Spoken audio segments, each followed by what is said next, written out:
Up here on the side of the mountain, setting up a camp for the night. Sun's just starting to go down. I'm a little winded from chopping wood and setting up the camp. Fantastic camp spot, incredible view. Got the sun going through the trees.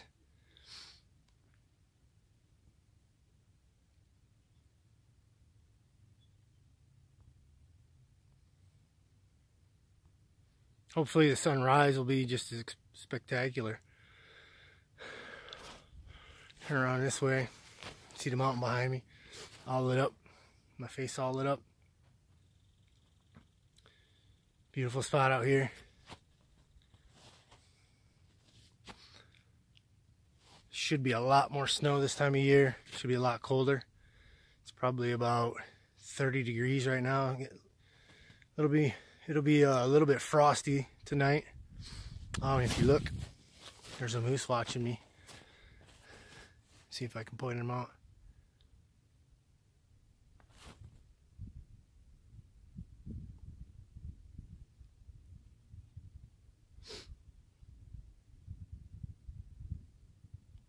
So right next to that tree, right back in there. Right at the tip of my finger. Between that tree there and this dead one here. There's a big old fat lazy moose watching me. Alright, I got some more work to do, get this camp set up. I can't stand here all night. For the rest of the day, I should say, and watch the sun go down. Too much work to be done. It's fantastic up here.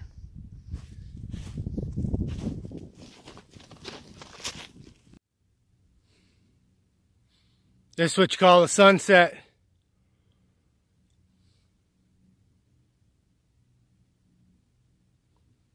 Absolutely incredible.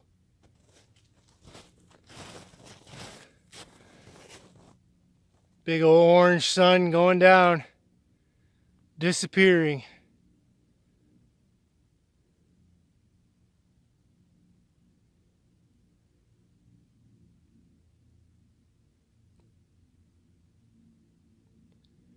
Turning those mountains purple.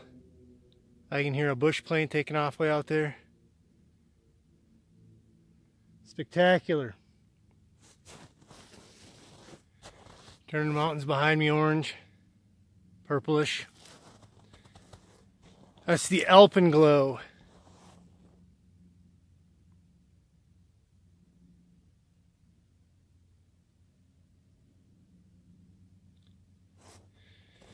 Got to finish up getting the firewood cut.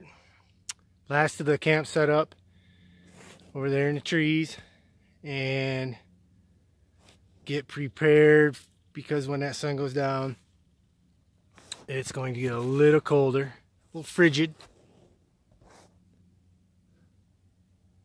But I'll be prepared.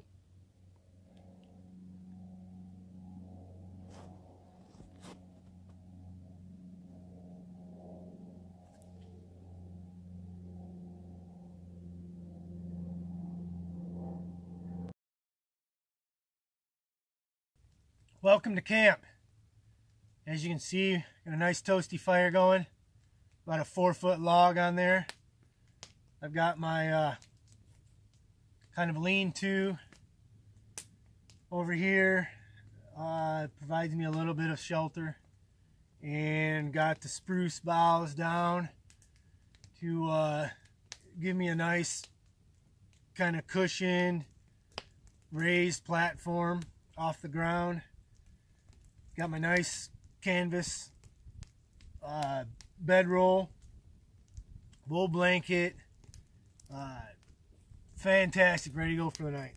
Fire's kicking up, nice and toasty warm.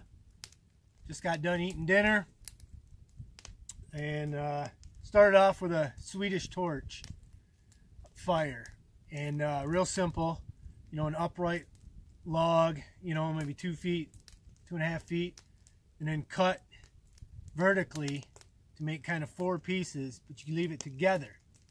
And stuff some stuff down into the center and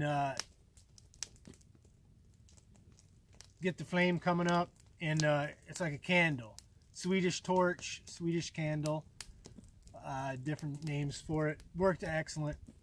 And then as it burned, probably been burning for the last hour and a half, and I split some other small chunks, kind of put it up around it, and probably 30 minutes ago I took everything was burnt nice and just kind of spread it all out about 4 foot wide, dropped one of these 4-foot logs on top of it, and it's burning fantastic. And I've got 4 other 4-foot logs cut, waiting, and as time goes by this evening, I'll throw those on, and I'm not going to worry. I'll let the fire go out by the time I go to bed. I don't like to keep a fire, try to keep a fire going all night. So once I'm in my sleeping bag and I'm asleep, I sleep. I don't like to worry about what the fire's doing, you know, getting back up out of the nice warm sleeping bag to put more logs on it. No way. Just let it go out, jump in the bag, and have a good night's sleep. What I do want to show you, a couple weeks ago I made a bear skin cape. Now you're going to say, why would you do that? And what is a bear skin cape? Well, if you watch the old Viking stuff, the old Anglo-Saxon stuff, the Germanic tribes came in across Europe, eventually got into Great Britain. You know, you watch all the movies, the television shows and all that, you know, you see these guys running around with all sorts of animal furs. And, you know, it looks kind of cool. But, you know, you start to think, well, you know, how warm is it? Is that stuff really good? How easy is it to work with? And I decided to find out. I had an old bearskin rug, an old black bear from Michigan. Wasn't very big. Never used it. Never had it on the floor. Years ago, I had it hanging on the wall, and like a couple weeks ago, I decided, hey, I'm gonna make something out of it, and stretched it all out. Looked at a few pictures, and figured out, you know, you drape it around your shoulders, and it works excellent. And I did some stitching, put like a leather strap on the front, cinch it down, made a nice high collar, and I just wore it while I was eating my dinner, and it's warm. Bearskin is warm. Bear hide is warm. And I wanted to show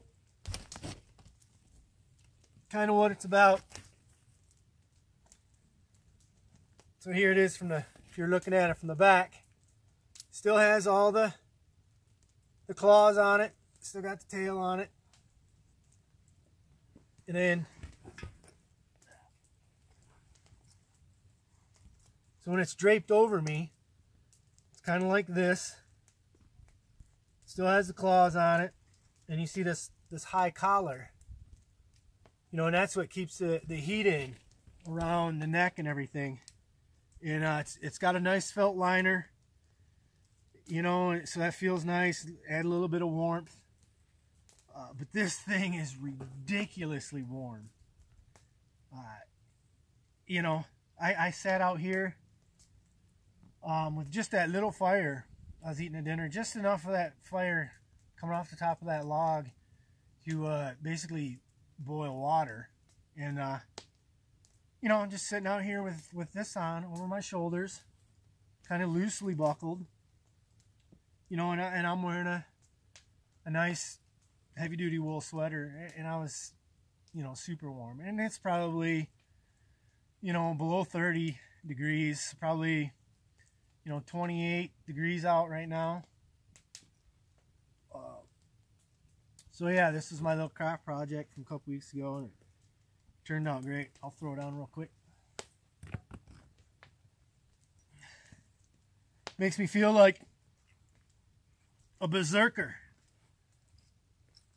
from centuries ago. Fall on the cup. But here, anyways, you get the idea. Drop that over your shoulders. Got just a nice simple buckle and leather strap that I added to cinch it down. Easy to use. So when it gets way cold out, you know, I'll be able to use it with gloves.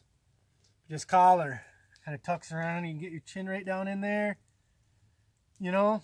And later on, when it gets super cold, you know, well below zero, and I'm out messing around in this stuff, I've got a nice Filson, really super heavy duty wool kind of coat that I can wear. Put this on over it, and then my hat, good old Filson hat. You drop down the ear protectors, keep those ears warm. Got my neck warm, got my claws, and I'm ready to battle it out. Turn into a berserker and go running off into the woods and berserk on something. So yeah, that's what I do when I'm on the woods. Just kind of hang out, come up with crazy ideas, and relax. Now that I'm nice and warm with this on, I'm gonna let this fire burn down a little bit and shut the big light off and pick up my dinner utensils and sit by the fire and just relax for a couple hours. Watch the lights. There were some owls out earlier, so I can sit here and listen to the owls. I can listen to there's a little red squirrel running around here making a bunch of chatter. And this is a place to be.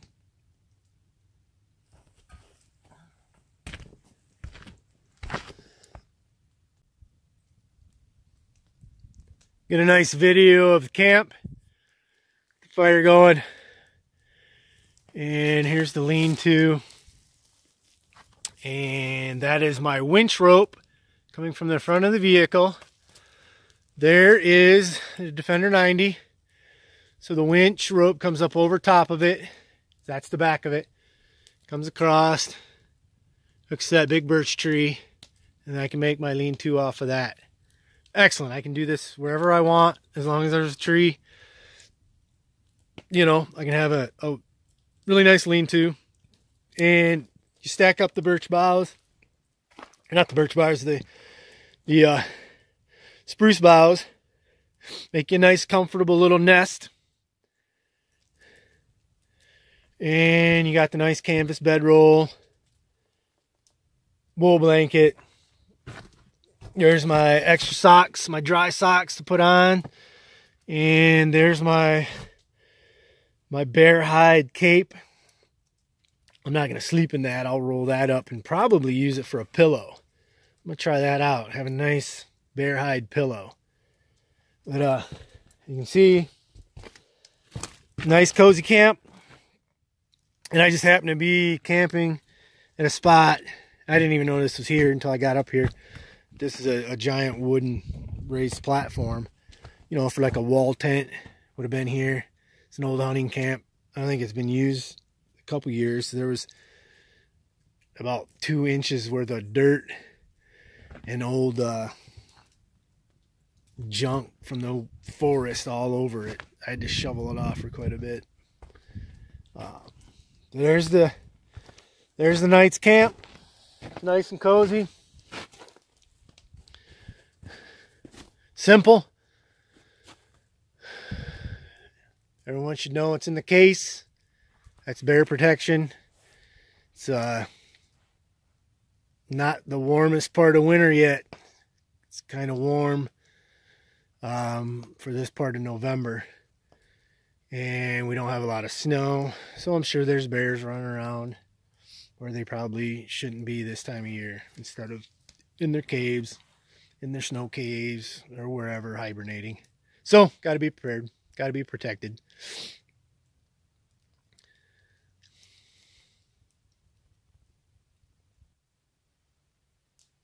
Good morning.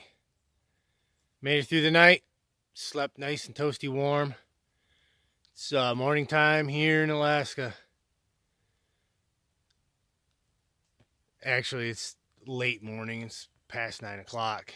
But as you can see, the sun hasn't fully come up over the mountains. It's there. It's been there for a couple hours. Kind of slowly lightening up the place. But it'll be a little while longer yet before the sun actually comes up high enough to get up over those mountains a little ways.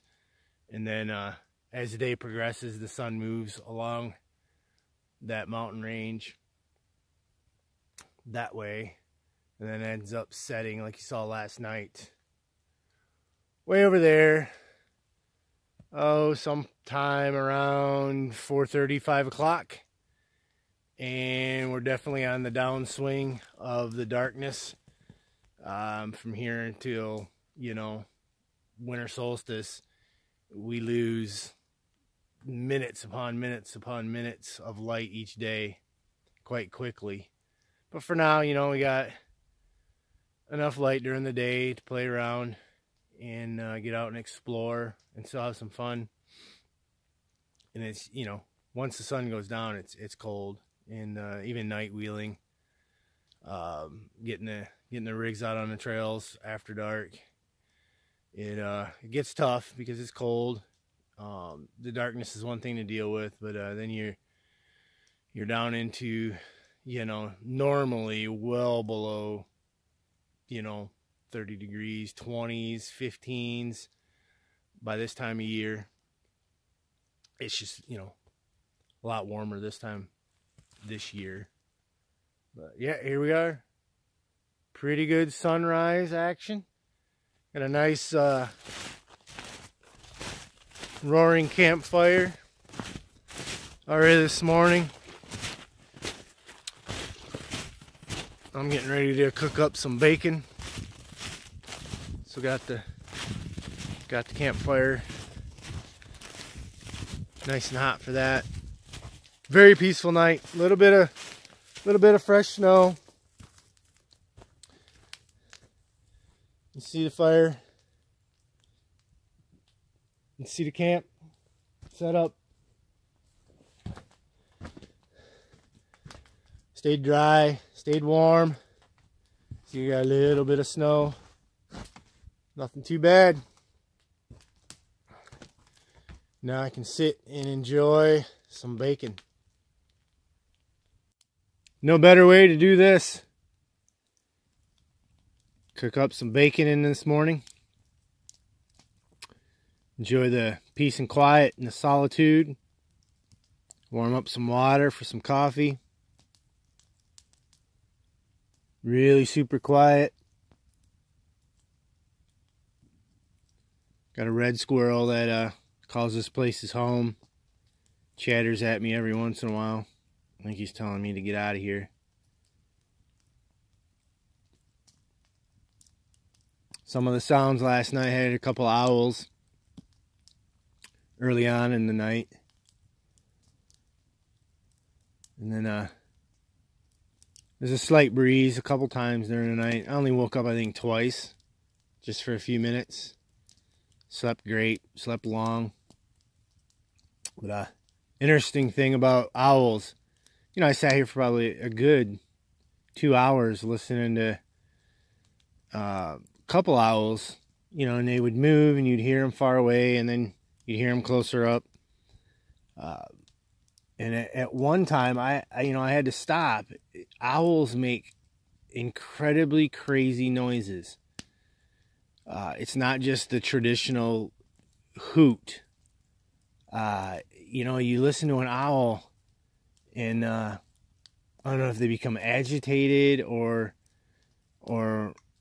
what happens, but I kid you not, this one owl that was closest at one point, you know, probably did it 3 times quickly, but it sounded exactly like a gorilla would sound, a monkey. And oh, I know, here we go, you know, this, you know, Bigfoot, Sasquatch, all that, you know, people have dissected this and talk about it all over the, but I know 100% that this was an owl. It wasn't Bigfoot sneaking up on me. It wasn't, you know, a family of Bigfoot encircling my camp. This was absolutely an owl. And I have a very powerful flashlight. And shining. I could absolutely see the owl in a tree. And I was moving around trying, with the flashlight, trying to see the owl. And I think it made the owl agitated, but it made a sound before it flew away like a monkey, like a gorilla would. And I stood there in just utter amazement. And and it flew off, and then it had been talking to an owl further away. And then that owl kind of answered in a totally strange call. Still, you could tell it was an owl, but it was like a very rushed hoot, different pitch, very, very odd.